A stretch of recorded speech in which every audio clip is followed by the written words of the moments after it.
वो तो मेरा काम है।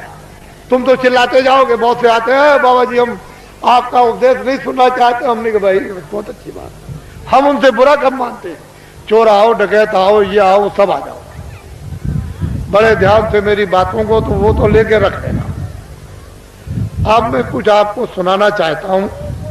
वर्ण व्यवस्थाएं थी, उसका आपने उल्लंघन किया, उसको तोड़फोड़ दिया, उसको बिगाड़ दिया, नष्ट और भ्रष्ट कर दिया, तो आप सब के सब लोग रो रहे। कोई ऐसा नहीं है कि जो नहीं रो रहा, सब रो रहे। अगर कहोगे नहीं भाई धनी मानी हंस रहे ना, वो तुमसे ज्यादा रो रहे, वो तुमसे भी ज्यादा भयंकर रो रहे। लेकिन तुम क्या कहते हो कि नहीं धनी हंस रहा। मैं कलकत्ते में बैठ के एक बगीचे में चुपचाप बैठा हुआ था, तो दो आदमी बड़े सेठ पास में बैठ गए और आपस में बात करने लगे। अरे क्या जमाना आया,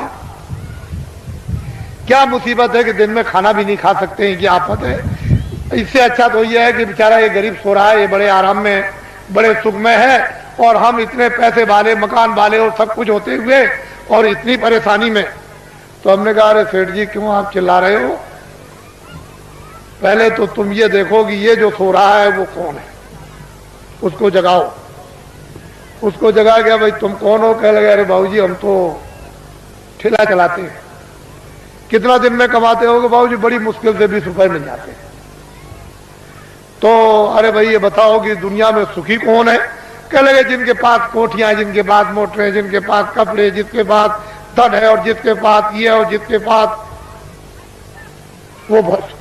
हमने देखा सेठ जी तुम कितना रो रहे थे, और ये क्या कह रहा है कि तुम सुखी और तुम कह रहे थे सुखी, दोनों ब्रह्म, न वो सुखी न वो सुखी। मैं भी वो सोच रहा है ये सुखी होंगे, ये सुखी नहीं। वो जो जिनके पास कोठियां, उनको भी वो तो बाबा जी जानते, उनको कोई सुख नहीं। तब तो बाबा जी कहते हैं कि हमको कोई खरीद नहीं सकता। हिंदुस्तान में कोई पैदा ही नहीं हुआ कि बाबा जी को कोई अपने धन दौलत जवाहरात मकान और जमीन से खरीद ले। ये तो आप दिमाग से बात हमेशा निकाल देना, कोई हिंदुस्तान में बाबा जी को खरीद नहीं सकता। और बाबा जी इतने लक्ष्य के पक्के हैं कि मेरे पास बड़े बड़े नेता और लीडर और जो प्रधानमंत्री जो उनके लड़के चले गए वो भी मेरे पास पहुंचे और बड़ा उन्होंने लालच दिया।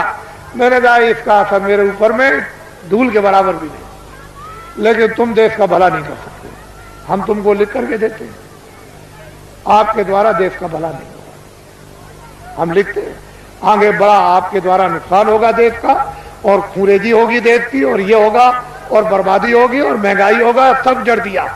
और महात्माओं की बात नहीं मानोगे तो ये रास्ता खुदाली का नहीं, सब कुछ कह दिया। तो मतलब यह है कि बड़े लालच दिए जाते हैं। लोग सोचते होंगे कि शायद बाबा जी को कोई खरीद ले, यह था।